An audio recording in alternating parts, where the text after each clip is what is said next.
From Meat Eater's World News Headquarters in Bozeman, Montana, this is Cal's Week in Review with Ryan Cal Callahan. Here's Cal. All right, Cal's Week in Review listeners. We got another exciting interview segment. We're getting super political because we have New Mexico Representative Gabe Vasquez, the land of enchantment, with us this week. And we're going to talk about some of the federal level news that is pertinent across the country, but also in Representative Vasquez's district in New Mexico. And we're also going to talk about taking advantage of hunting and angling opportunities near you when you're living life on the road, such as our duly elected do when they're bouncing back and forth between their home states and Washington, D.C. So welcome, Representative Vasquez. Thanks, Cal. It's great to be on here with you today. Well, great having you. What for our listeners, what is your district? Where is it? Well, let me just say I have one of the most beautiful districts in the Southwest. I'd say across the nation. My district is bigger in size than the state of Pennsylvania. Just for reference for our listeners, we're home to 2 national parks, White Sands and Carlsbad Caverns. We've got 4 national forests. That includes the Gila, the birthplace of America's wilderness. We've got world-class hunting and fishing opportunities, tons of public land, and some really beautiful, diverse communities, including 7 different indigenous communities. We're also home to the chili capital of the world, which is Hatch, New Mexico. And so for anyone out there that puts green chili or red chili in their recipes, I hope it's coming from Hatch. Otherwise, it probably doesn't taste as good. But to get a sense of it, it spans from Albuquerque all the way down to the U.S.-Mexico border, which is about 180 miles, the entirety of the U.S.-Mexico border in New Mexico, and then from Arizona to Texas. So it's really about half the state, and it's one of the largest districts in the country. That's a lot to bite off. And it's where folks come and hunt that oryx that everyone fantasizes about getting their once in a lifetime tag. I'm jealous because I've heard on many podcasts and from many stories about out of staters getting that once in a lifetime, and I've been putting in for it for about a decade now. Still haven't drawn a tag, but we're also home to the oryx, Barbary sheep, ibex, some of the exotics that are out here too. That are not fenced in. They're out in the wild. I love New Mexico. The sense of hospitality, New Mexican hospitality, is like a very real thing and very food centric, which I love. New Mexicans, by and large, have a real sense of pride in their landscapes and their state and the opportunities. And it's just, it's kind of like a heartwarming thing to be around. It's a slightly different culture than what I grew up with in Montana. Yeah. But very similar in the fact that people are kind of tied to the land, which I love. Yeah. No, and I think if you look at the most beautiful flag in the United States, that is the sacred Zia symbol from the Zia Pueblo. That represents a perfect unity amongst cultures and our ties to the land. So if you ever wonder what that Zia on that yellow flag is about, it's about who we are as cultures united and about our connection to the land. So it makes sense that you'd say that. Okay, so what you're a hunter and angler. Yeah. Give us a little sense of your background and yeah. Yeah. So I grew up here along the banks of the Rio Grande, both in Mexico and in New Mexico. And, my first experiences were going out catfishing with my dad, my brother, sometimes my grandpa when he had some time. And we spent most of our time underneath the overpasses on I-25 in places like Hatch or the Mesilla Dam, fishing the mighty Rio Grande. And mostly channel cats, the occasional blue cat. And when we got lucky, a flathead or two, especially if we're using bigger bait. And of course, all those annoying bullheads that you catch all over the place, but of course, don't make for good eating. But that's really how I started. And my grandfather, his name was Javier Bañuelos, and he lived in Ciudad Juarez, Chihuahua. And his passion was hunting. He came from a small farming village called El Remolino, or the Whirlwind, in the central state of Zacatecas. And when he came to the city, he missed the outdoors and sustenance hunting so much that he actually started the city's first hunting club. So Ciudad Juarez, they had a club called the Centauros, and my grandfather basically got a bunch of his buddies together that came from ranches all across the country that had moved to the border, that moved to the frontera, and they'd go out to the Sierra Madre, better known as kind of Copper Canyon for many folks. And so at the northernmost, easternmost edge, the San Luis Mountains, that's where my grandfather would take us. He had 10 kids because he's Hispanic and Catholic, and so I was a product of a big family. And you learn all about the ins and outs of conservation and responsibilities that you have. And when your grandpa tells you to do something, you do it. But he also teaches you about the things why you can't keep a certain fish. Or that one time he got really mad at me for actually putting a turtle back that we could have eaten. And I said, I didn't think we ate turtles. And he said, oh man, he said, you're not going to eat dinner tonight. And so you learn those lessons early on. But he hunted everything from Coues deer to puma or mountain lion, caught a ton of bass and lots of javelina as well. And that was all the food that ended up going back on our plates. And so at my grandma's house, where you had 20, 25 people running around every night to feed that many kids and grandkids, you eat what's on your plate, and most of the time it was wild game meat. And that was a different upbringing for most kids in a place that's industrialized. 500,000 people or more at that time in Ciudad Juarez. And so that combination of experiences, of getting to experience the rivers of New Mexico, laying under the stars with my dad and my brother, and then going back to the city and seeing how much my grandfather just cared for the outdoors, and how dedicated he was to making sure that with a family that big, he could still take some time for himself, and honestly, some time with his buddies too. My grandma wasn't too happy about that when he'd be gone for 4 or 5 days. But that's a little bit about how I grew up, and from there, I went on to try to hunt and fish as much as I could. And so my go-to was always walleye. So we've got two reservoirs here, Elephant Butte, Caballo Lake. And believe it or not, there's some really good walleye fishing. At least there was at that time when I was growing up. And they make for the best eating. But also a lot of white bass, a lot of black bass, smallmouth and largemouth. And then eventually, I got into rabbit hunting. And from there, it went into javelina, which is, that was how I learned how to use a bow as well, because it's an easy target and they're not that smart. And then, worked my way up from there to, at that time, my grandpa had passed, and I really wanted to get back into the tradition, the family tradition. And so hunting Coues deer out on the border is something I really enjoy doing.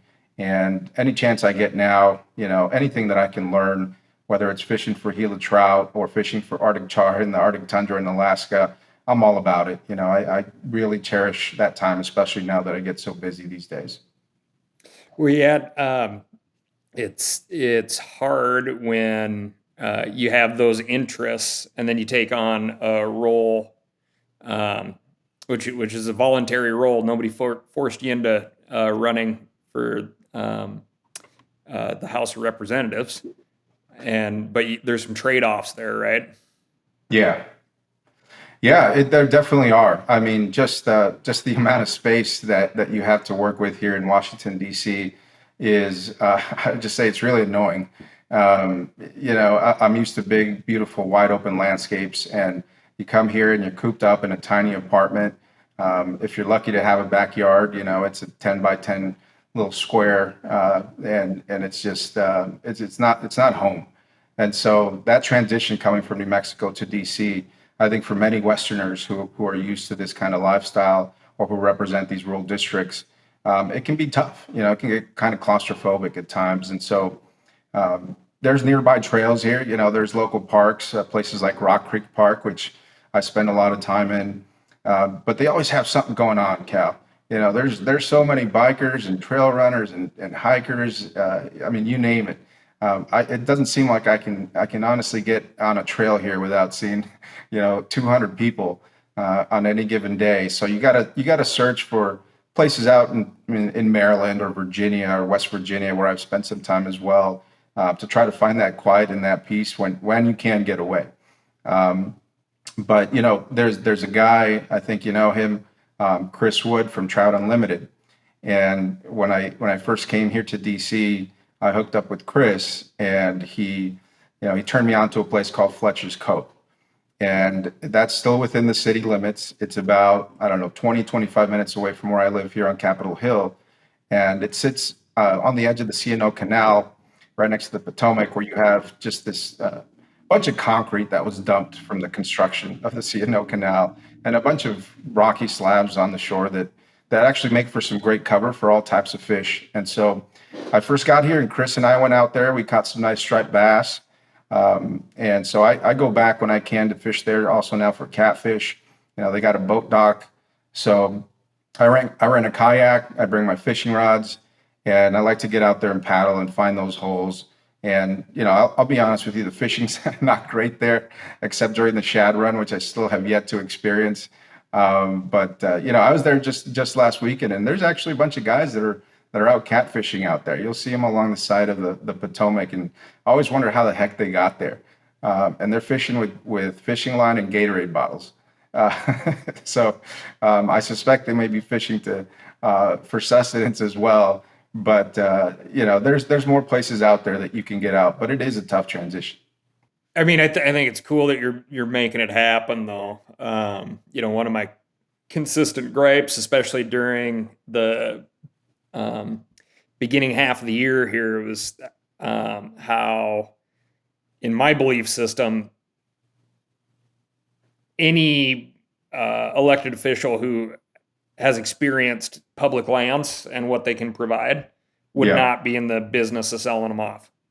And it's that lack of connection. So, it's important to me that even though the fishing may not be great, you're still making it happen here and there, right? Yeah, I mean, you still get to see the ospreys.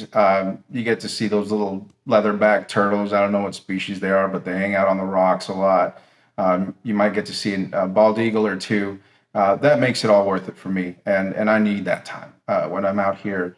If I'm here long enough to be able to enjoy a trip out there, it's really important. And you know what? I've been trying to take my staff out there too. The Anacostia River, which is here as well, makes for some great catfishing. And in fact, I took one of my staff members out there just recently, and we're catfishing out on a little boat dock. And actually within a couple weeks, one of my other staffers said, "Hey, I'd really love to go. Can somebody take me fishing?" And she actually, she works on our public lands portfolio. She's also a vegetarian. I hope she's okay with me saying this. And so I said, "Are you sure you want to go catfishing?" And she caught her first catfish just a few days ago. So this might just become a ritual or a rite of passage for anyone who's employed in our office.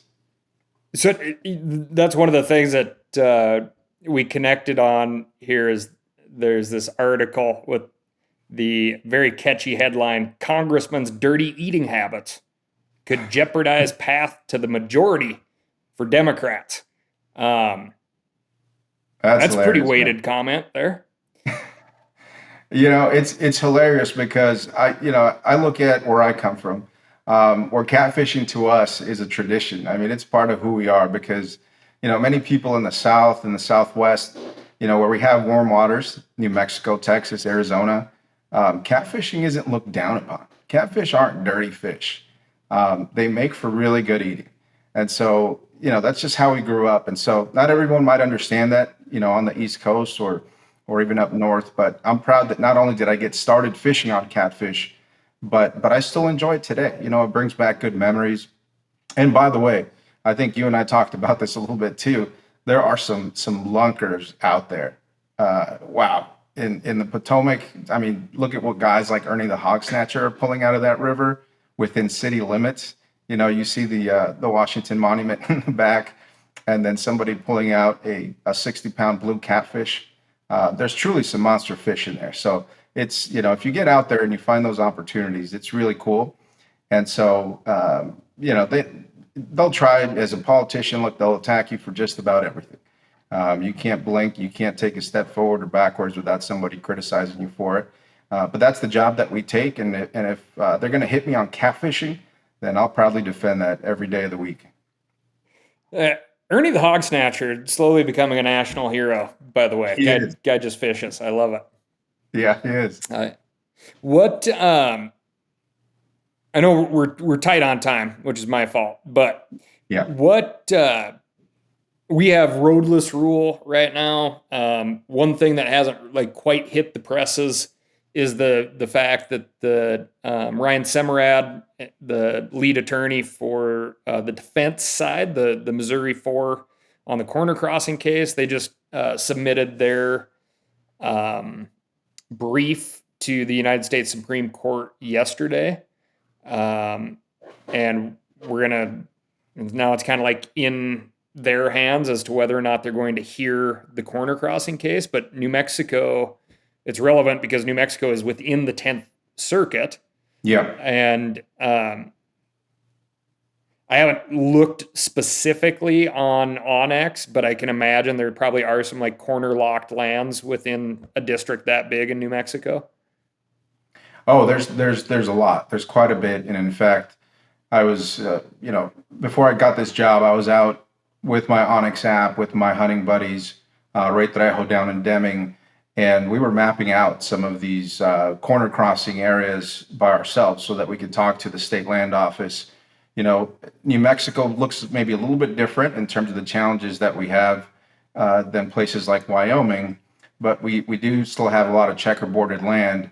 But what we've seen in New Mexico is that a lot of folks have made some backroom deals with the state land office to, purchase these different little strips of property that essentially, prevent the access to thousands of acres of federal land. I fought a big fight at a place called the Felix Canyon Road in a very conservative county.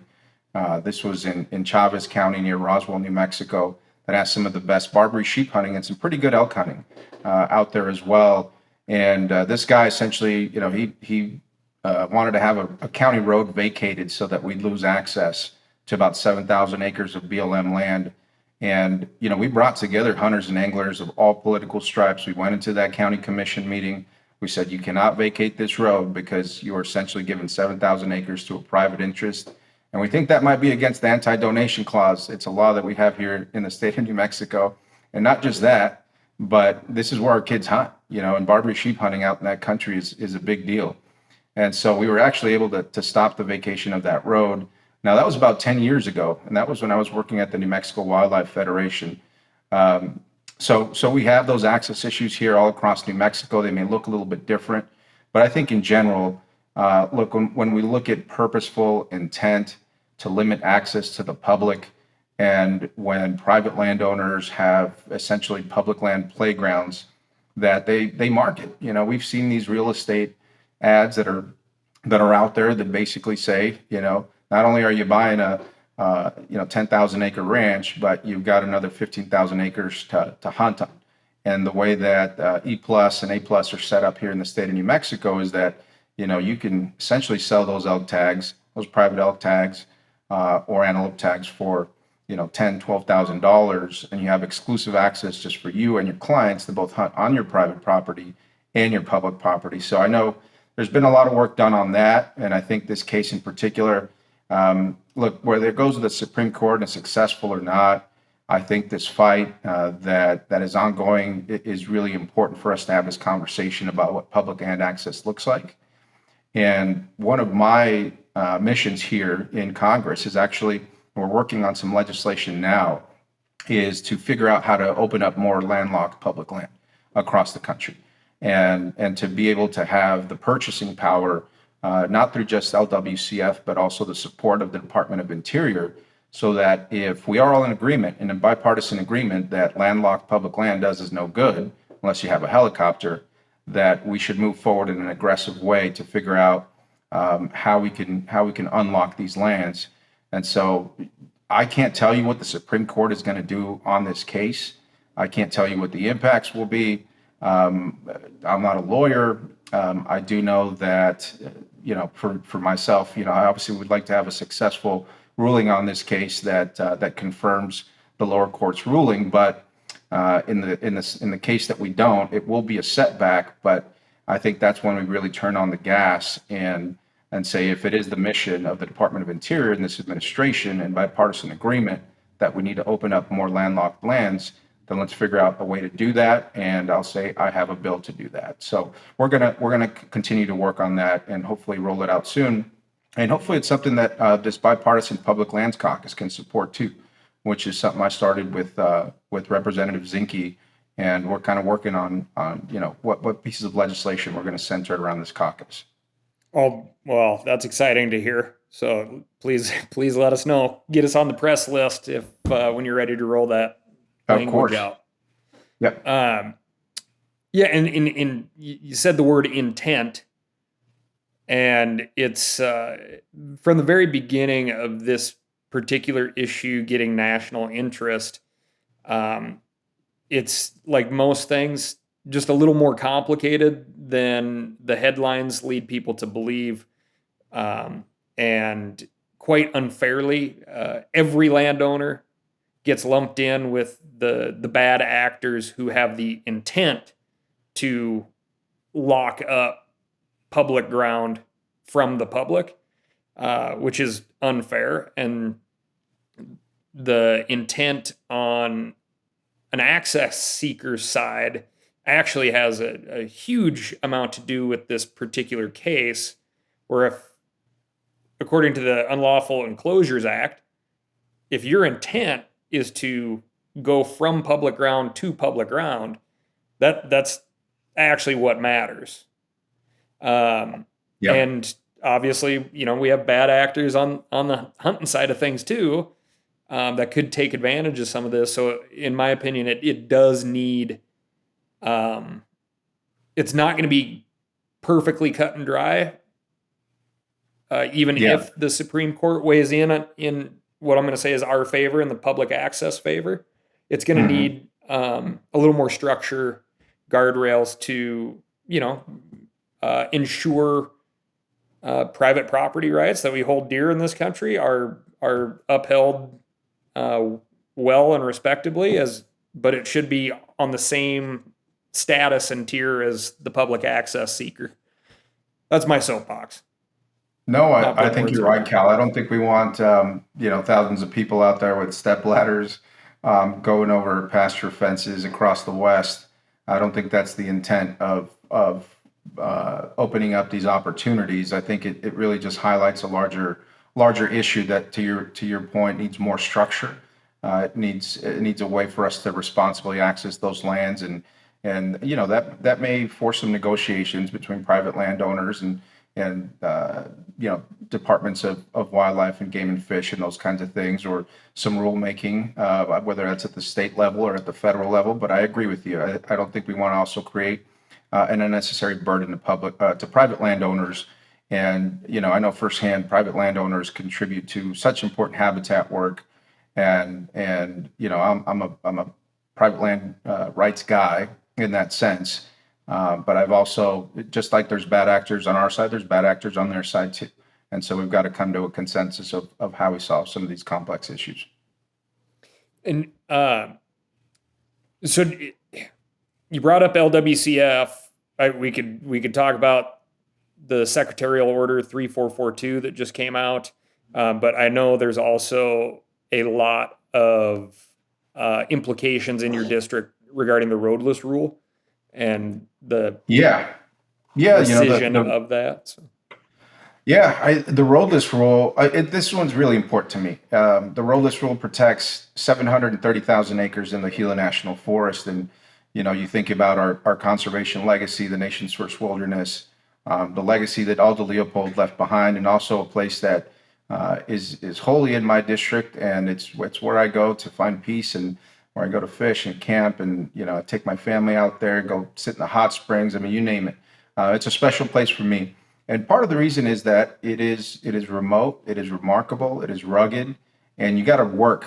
You got to work to find those special places. It's not like a national park where you can drive into a visitor center and buy a couple of goodies and go on a trail and make your way. It's really a remote and beautiful place. And so I think the truth is, like any other forest, we have to have adaptive management for things like wildfire suppression. And the 2012 forest rule that many forests are implementing, including the Gila, allow for that, which means that you can change certain management conditions on the ground, on the fly, depending on things like changing climate, extended drought, wildlife corridors, and different things that come along the way. So these new forest plans aren't as rigid as they were before, and many of them hadn't been updated for 20, 30 years. And so when we see the impacts of things like overloaded fuels with recent fires in the Gila, like the Trout Fire and the Black Fire, I do agree that we have to do something to help clear some of that deadwood to reduce that fuel load. But the roadless rule is not the answer for that. We've got a dedicated set of Forest Service staff and volunteers out there that are doing that work, prescribe burns every year. But truth be told, Cal, we don't have enough of them. We need adequate staffing levels at the Forest Service and other land management agencies to put a dent in our fuel load. And when it comes to timber harvesting, the market and the volume, at least in places like the Gila, they just aren't there. And as I suspect that they're not there in other national forests where this is being used as the principal reason to repeal the rule. And so there are opportunities for partnerships already and contracts that help produce things like biofuel and other niche products in certain parts of the country that partner with local businesses that are for profit. And so we should really think about how we can support rural communities in forest bedroom communities in particular that can benefit economically from things like forest thinning. But I think reviving a wholesale timber industry under the guise of repealing the roadless rule is just not going to happen. It doesn't make sense for a place like the Gila. So I'm a sponsor of the Roadless Area Conservation Act, and I'd encourage anyone listening to contact your members of Congress, invite them to join that bill as a co-sponsor as well. Roadless Area Conservation Act. Mm-hmm. Do you want to tell us a little bit more about that one? Because it's honestly not on my radar. I will tell you, I'd met with one retired forest supervisor last night and one active forest supervisor last night. And this was obviously the topic. Research says it essentially codifies the rule. That's basically what it does. So it makes it a congressional law rather than administrative rulemaking. Okay. Yeah. My research says that the roadless rule rescission just simply cannot be about timber, because even the timber companies are saying this isn't going to make economic sense. That's right. Some of that mitigation work that you're talking about, it does employ people. It is largely like physical manual labor. It's still in a lot of places, especially that steep, nasty stuff. And there are some economic benefits to getting some of that stuff going, but that domestic board foot lumber scenario, from everyone I've talked to, that is not going to happen. No, I don't think it is. And, I recently met with a bunch of employees at the Forest Service. Some of them were about to be riffed. They were about to lose their jobs. And they had just come, many of them working from other industries. And honestly, a lot of them had gone through a bunch of tough times in their life. They came from Arizona and from Colorado. Some of them were they're having personal issues and they wanted to go out in the forest. They wanted to work hard. And they said the saddest thing about losing their jobs, and they were doing maintenance, trail work, thinning work, that kind of stuff. So the hardest thing about losing this job is that this was the answer for me when I needed it most in my life. And I don't make a lot of money. I can barely get by, but being out here every day and doing this work is so important to me, or important to me and my family. You know, some folks bring their kids and their families down, and that was heartbreaking because there's not a lot of people in this country that want to do that work. You know, that the amount of physical, strenuous labor that you got to do, and in remote areas. In the case of the Gila, you know, we got a huge chunk of wilderness, so nobody's picking you up in their Forest Service truck. You're walking in and walking out for miles on end. So you know, we need more of those folks. It's gainful employment in rural communities. Those folks buy local homes. You know, they go to local businesses. We need more of that, not less of that. Yeah, one of the things that really got glossed over during the early Doge days is every industry has some bums, has some folks that aren't shouldering the load. But in this particular industry, there's a hell of a lot of people that are real civil servants, and they're working out there for us, for you and me, just as much as they are for themselves. And That's right. you got to figure out a way to celebrate those folks and lift them up, and not concentrate on again the what I believe is the vast minority who they're not good at that job, and they weren't good at the Yeah. job they had before. So Yeah, that's right. That's right. yeah, well, thank you so much, Congressman, for sharing some time with us today. And you did a good job of not talking about any specific honey holes there in the DC area, so we're not going to add to the overcrowding side of things. But it's good to know that there's some opportunities out there as well. Yeah. No, I encourage any of my colleagues or anybody who comes and works in Washington. You know, it's a little bit out of the way. There's a ton of traffic on all these freeways. It's kind of a headache to get out there, but it's totally worth it. And I'm learning, you know, when I go out about new ecosystems, new birds, new species, new places to visit, and it can really, you know, help cool down your internal temperature of the politics of Washington D.C.